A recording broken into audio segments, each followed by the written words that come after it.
The furniture homeware market growth has been the highest in 7 years and has had 3 consecutive years of growth.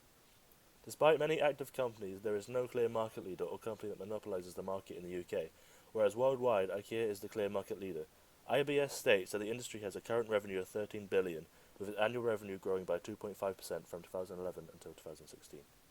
As demonstrated by the graph, IKEA is the current market leader in the furniture and homeware segment, with 6% of the market share.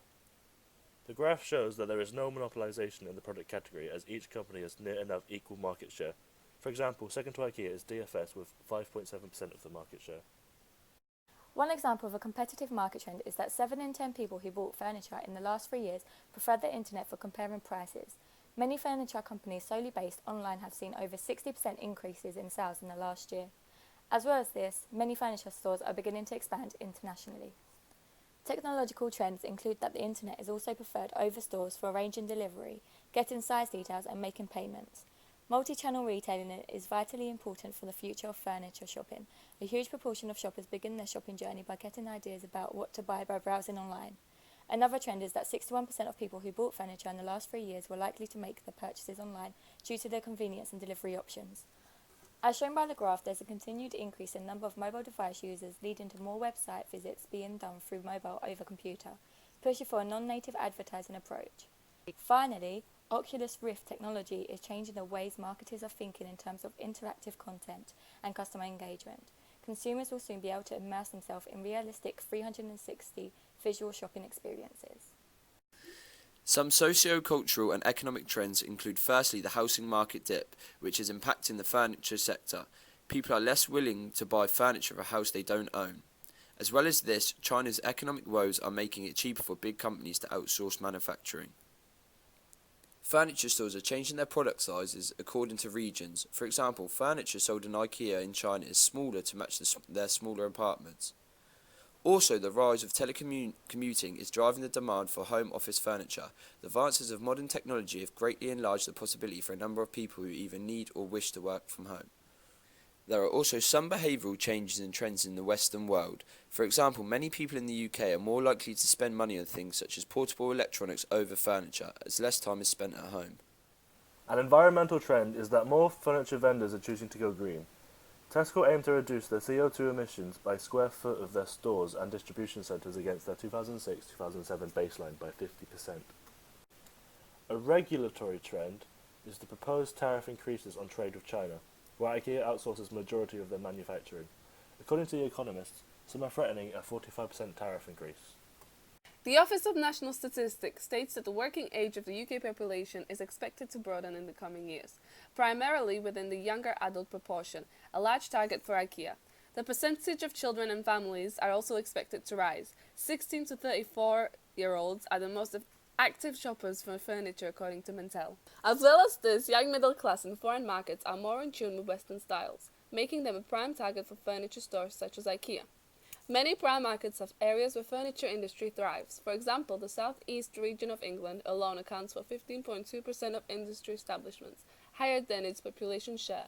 IKEA's brand image has changed over time since its launch in 1943, as seen by the logo timeline on the screen. The Wonderful Everyday slogan launched in February 2014 with activity that puts sustainability at the core of IKEA's brand positioning. The TV commercial depicts a pretty forest where one by one the trees are illuminated by IKEA lamps and light fittings. The slogan has been successful for the brand as sales increased due to the brand awareness and being considered a brand which looks at improving the environment, as they have committed to sell only energy-efficient LED light bulbs by this year, and have also provided tips on how to save water and energy to reduce waste. Packaging is simplistic with all items coming in a brown box, with the IKEA logo and an image of the product in black, accompanied with the Swedish name of the product. IKEA plans to use packaging made with mushrooms as an eco-friendly replacement for polystyrene. IKEA's brand name is the trademark. The management of brand names inevitably involves issues of trademark law which has occurred with IKEA in Indonesia. Seeing as they hadn't utilised the trademark in 3 years, it could have been deleted. However, into IKEA Systems BV is provided for continued ownership of the IKEA trademark rights in Indonesia. Therefore, despite the decision from the Supreme Court, IKEA is still able to use its trademark in Indonesia. The colours are those of the Swedish flag, which could suggest that it's a patriotic brand. Colour is a really important factor for many organisations, especially when it comes to brand building cues such as logos.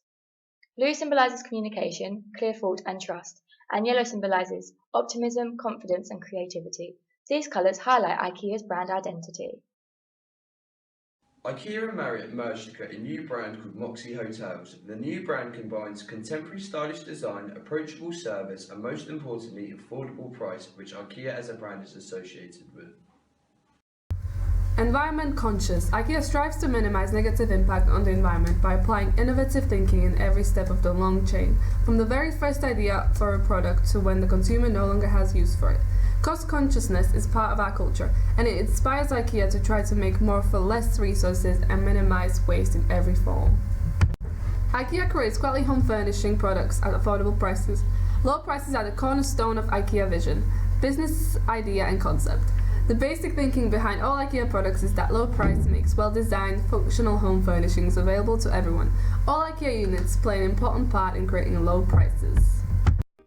IKEA uses various channels outside the store to explain the full IKEA offer, but the starting point is always the consumer's needs. The best known channel is the IKEA catalogue. Other important channels are the IKEA websites, publication brochures, advertising and PR. A well-structured PR campaign can result in the target market being exposed to more details. The catalogue produced by IKEA is an informative method of communicating their business information with their desired target market. IKEA aims to target a broad scope of consumers, from young adults to the elderly as well as children. However, the brand still has very important specific consumer segments that it focuses on. One example are young adults, as IKEA products have a simple yet sleek and modern design. These will primarily be in the B, C and D social rankings. Although IKEA has a wide scope, it doesn't resonate well with the higher class. According to Mintel, those aged 25 to 35 were identified as having the most influence on the furniture market, as they are often moving into new homes. A second segment is families, particularly those with young children. A big focus at IKEA are child bedroom displays. Furthermore, the stores feature a creche for parents to leave their children while they shop. Harvard argues that IKEA is seen as a more valued and respected brand amongst its peers. This is due to the IKEA effect. The IKEA effect is a cognitive bias leading to disproportionately high value on products consumers partially created themselves. This means that consumers are more likely to be satisfied with products purchased at IKEA over competitors. The perceptual map shows IKEA's positioning in comparison to its competitors when considering the price range and whether the brands are local or global. As seen, IKEA has competitors in all sectors. Many of the more expensive competitors such as John Lewis and DFS are very local to the UK, whereas some of the cheaper competitors such as Tesco's have expanded internationally. One of their competitors is Argos. Argos rebranded themselves in 2014 with the Go Argos campaign. This is a complete departure from previous brand activity, and it unleashed a completely new Argos, with the aim of getting customers to think and feel differently about the retailer. Argos, in comparison to IKEA, is very digital based. Tesco has begun breathing new life into its iconic Every Little Helps strapline in order to show consumers that Tesco is a democratic brand. They are on the consumer's side. This adds up with their brand identity. When analysed through Eric Byrne's transactional analysis, Tesco as a brand takes on the nurturing parent role, a helpful and comforting approach.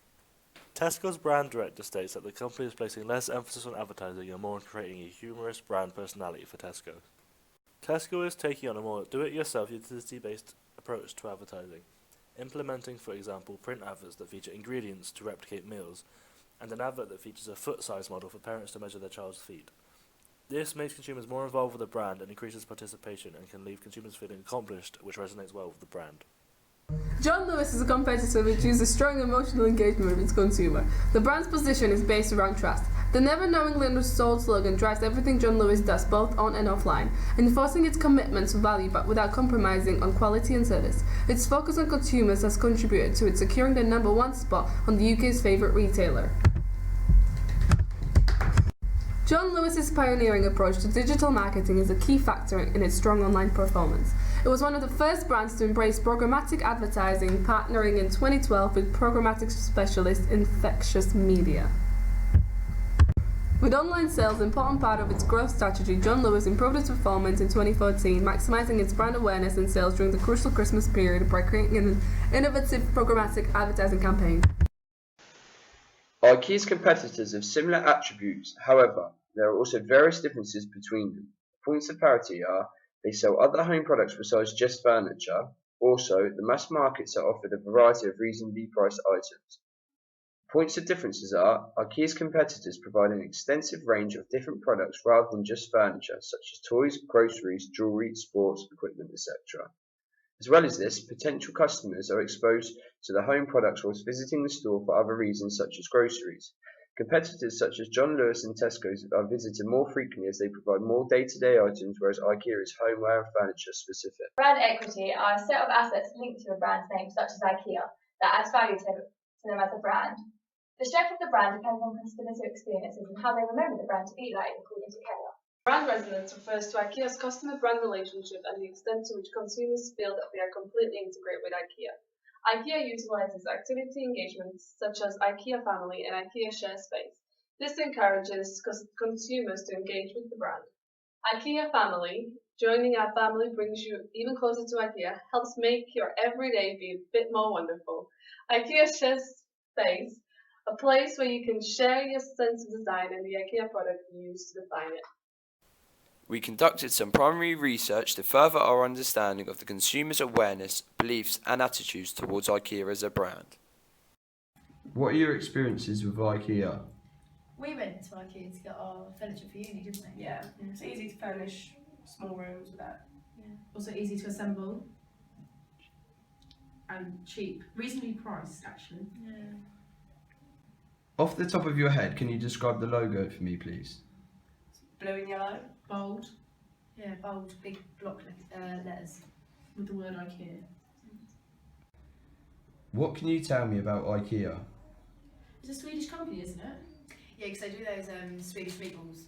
They're well nice. Yeah, it's cheap, reliable, and they make you walk all the way around the store before you can actually leave. So you see everything as they go out.